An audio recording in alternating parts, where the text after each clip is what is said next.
All right, guys, we are talking top 10 fantasy football wide receivers, but not the typical way that you guys typically get this delivered by the Concheapsis, where they take a look at the top 10 wide receivers and say, these guys are the guys that are going to be finished on top 10, or the guys that finished on top 10 last year, and you got to draft them again in that order.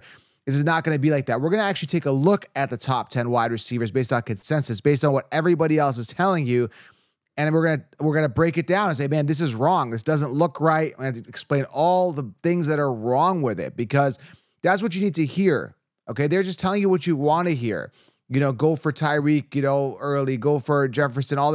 It's all the same cookie cutter BS, right? But we're gonna break it down. I'm gonna pull up the Concheapsis top 10 right now, and we're gonna do it the right way. We're gonna analyze it the proper way. We're gonna have some fun here and give you guys some real depth and some real truth in regards to wide receiver top 10. Because again, there's so many lies out there, so much deceit. Last year, for example, right?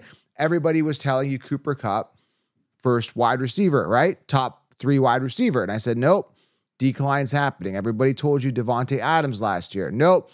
You got to take a look at where the puck is going to be, not where the puck currently is. And that's what everybody's giving you. So we're going to go through top 10 wide receivers, but it's not going to be like a list like everybody's doing.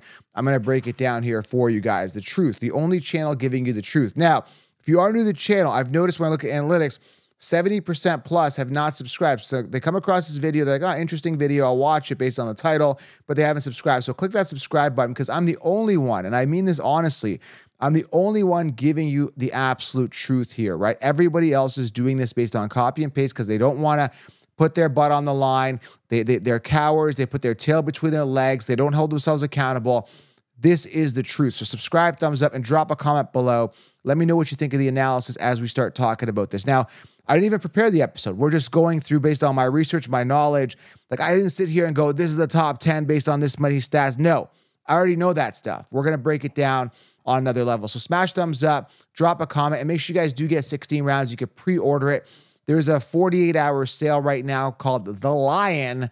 It'll save you 25% on 16 rounds. You can pre-order right now. Make sure you get a ticket to the Fantasy Sports Summit, guys. We got Kyron Williams, Pat Fryermuth. We got Frank Gore Jr., Rashid Shaheed, Trey Benson, Tajay Spears. It's going to be an amazing virtual summit. You can get that at thefantasyfootballaccounts.com. I've also linked it below. Join us for the summit and pre-order 16 rounds. You'll be light years ahead of the Concheapsis no consensus rankings, all right? So let's go through this. I'm going to pull up the consensus, the Concheapsis rankings here. Now, if you watch any other podcast, and I mean this, I've been doing fantasy since 2016 on a business level, on a professional level, and you look at any other podcast right now, and you say, oh, top 10 wide receivers, they're going to pretty much give you these guys with probably a little bit just the shuffling around, right? You got CeeDee Lamb, Tyreek Hill, Jamar Chase, Justin Jefferson, Amon-Ra St. Brown, Garrett Wilson, A.J. Brown, Puka Nacua, and Devontae Adams. I could have just done that. There's the episode right there. I just saved you 3 hours. Because that's what they're going to do, guys. They're just going to just say, hey, here's our top 10 wide receivers, whatever. And they're just going to pull up these guys. Say, well, CeeDee Lamb last year was so amazing. And Tyreek Hill was so amazing. And Jamar Chase was, had a bit of a down year, but he's going to uptrend. And just Justin Jefferson, he's just so amazing. And Amon-Ra St. Brown, and that's it. So I look at this as, Joe, where are you going with this? Where am I going with this, guys? It's so obvious. Can't you guys see it? That these guys that you're seeing right here, okay, these guys are not all of them are going to finish on top. So you're saying, well, Joe, because they finished on top last year, they're the top receivers still. Shouldn't we just draft them early? No. And that's why I created 16 rounds, because I'm able to go in there, right, and figure out who's going to be declining this year, who's due for a downtrend. I take a look. Okay, well, Adams right now, he doesn't have a quarterback. Why is he number 9 right now, right? There's so many questions. Jefferson coming off an injury. He doesn't have a quarterback right now. He's going to get a quarterback, but it's going to be possibly a rookie. Okay, that's cool. But do you understand that quarterbacks make wide receivers, right? You got Drake London, who's all of a sudden jumped up, which again, I was high on last year. He just kind of busted. I expected more out of him because he was the only one wide receiver one. But this year, He's easily a top 10 guy, I think, based on Kirk Cousins. If you guys were drafting Jefferson as the #1 receiver with Kirk Cousins throwing the ball, now you got Drake London, who's got Kirk Cousins, right? He's a great receiver. He's a first-round pick by his team. Why wouldn't Drake London be a top 10 receiver, right? So we're having a discussion here. Now, this is what really gets me, okay? Here, Nico Collins and Stephon Diggs at 17, 18. Now, this is PPR rankings, okay? Here's what gets me. I want you to take a look at this, okay? You got Nico Collins at 17, all right? Then you've got Stephon Diggs at 18. This, to me, the fact that they're ranked like this tells me they have zero idea what they're doing. This is a testament of like BS right here. And here's the funny thing, right? It's not even funny, actually, because a lot of people are getting screwed by this. When you go and do your NFL draft, when you're doing in your fantasy football draft, let me explain this to you. You guys are in your draft, whatever platform you're using, a 4-letter platform, whatever, you're doing your year-long draft.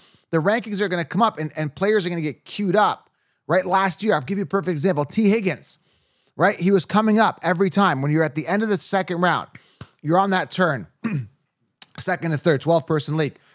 T. Higgins would come up. And if you got 16 rounds, which I'm telling you guys get it, I've linked it below, what would happen is, people are like, oh, I'm just going to draft T. Higgins because he's next on ADP. He's the next guy to get.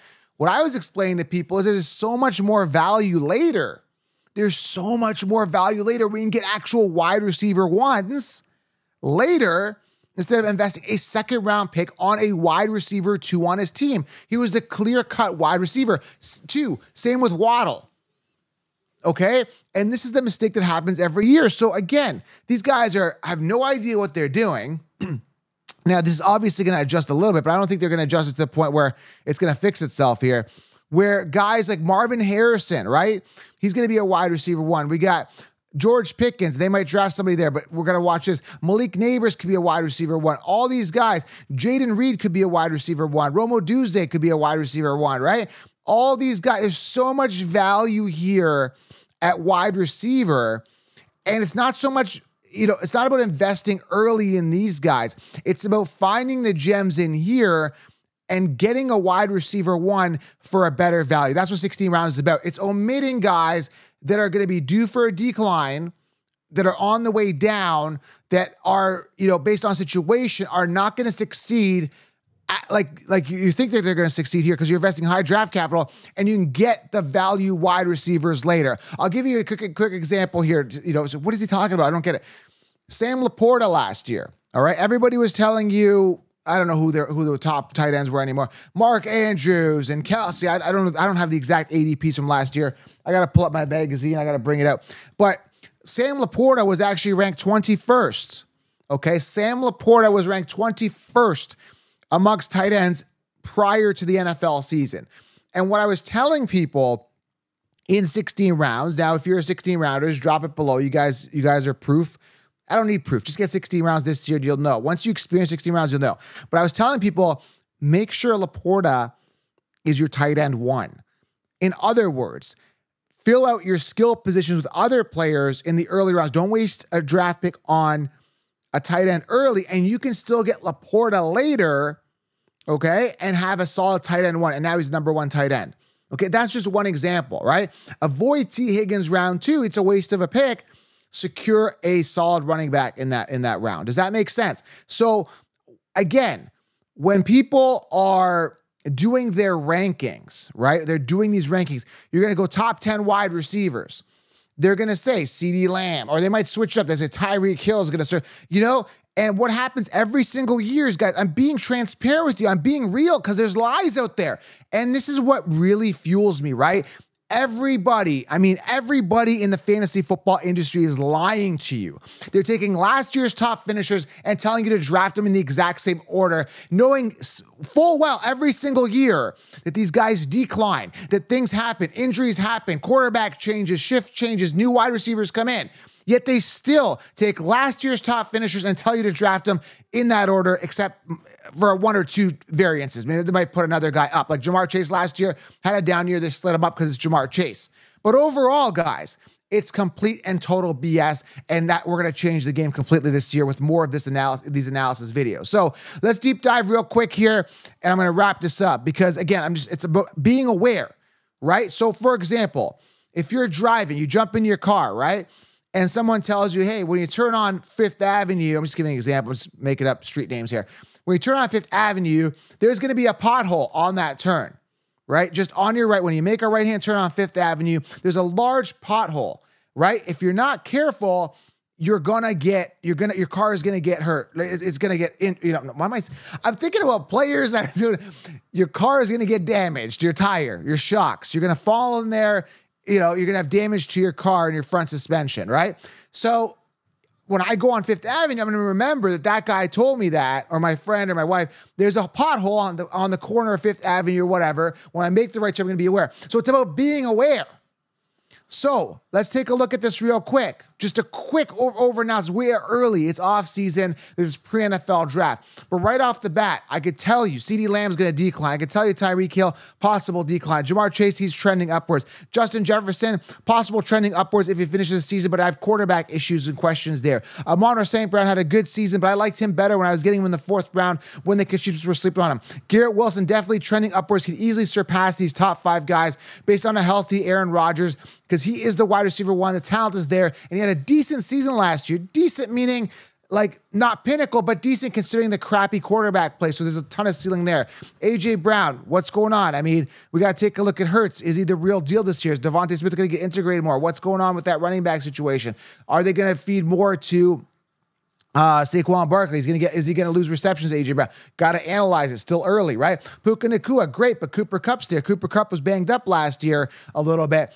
If Cooper Kupp comes in and plays a full healthy season, does he come in and dip in, and is that going to drop Puka Nacua's value? Adams doesn't have a quarterback. Chris Olave, is Rashid Shaheed going to take a step up? Or are they going to draft another wide receiver with the potential absence of Michael Thomas, right? Brandon Ayuk and Deebo Samuel, this is a disaster here. This guy's sitting at number 11 and Deebo's at like number 16. Guys, both, again, similar to the T. Higgins, Jamar Chase situation here, absolute disaster. So, again, Nico Collins, Stephon Diggs, disaster here. Who's the one? It's definitely not Nico Collins. If he was a true one, they wouldn't have brought Diggs in. I think Dell is actually better than both of them. He's sitting at 27. But it's still a three-headed monster that I'm probably avoiding and not spending an earlier draft capital pick on, because I can get other wide receivers that get more volume than these guys.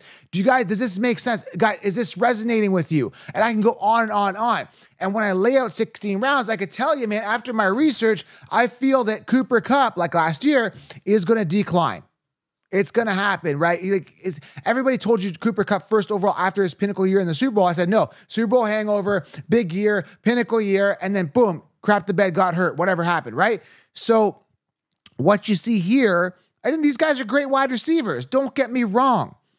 But all I'm saying, guys, is you got to know where to get the value. You got to know when to draft the wide receivers. You got to know which wide receivers are in a prime position to succeed. You got to know. And that's what 16 rounds is about. So top 10 wide receivers, this ain't it. It's not, rankings won't help you win. If you want to win, you got to get 16 rounds, because you'll know that is the future, right? You got to know where to draft these players and who to omit, and where to get the optimal sleepers, breakouts, late round steals, so you maximize your roster instead of wasting second round picks on T. Higgins or early draft capital tight ends when you could get a Laporta later, and on and on and on and on. So top 10 wide receivers, I would be lying to you if I came and did an episode and I said, hey guys, these are your top 10 wide receivers. It's a blatant lie. Okay? So rankings won't help you. Will I do top 10 wide receiver episodes? Maybe after the draft. Maybe I'll slide in a Marvin Harris depending on where he lands and actually do it as if how they would finish, sure. But guys, rankings won't help you win, guys, okay? So early wide receiver rankings 2024. Had to have a discussion here, more of an open-ended discussion here. You want to be aware. Watch the potholes, guys. Watch the lies. Watch the deceptions.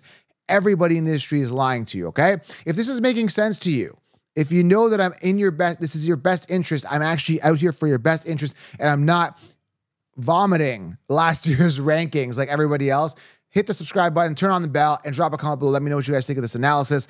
And again, I can sit here and break it down. It's still very early. We're going to be doing mock drafts here. We're going to do a ton of stuff here on this channel, but everything's going to be laid out for you in 16 rounds, all the optimal players drafted in each round. So grab that. Pre-order right now. Use code THELION. I've linked it below. And also, guys, very important, get a ticket to this Fantasy Sports Summit. The only channel that's offering you a fantasy sports summit with NFL athletes. Pretty wild. Grab it below, Fantasy Sports Summit, and subscribe, thumbs up. I'll see you guys next video. I'm out.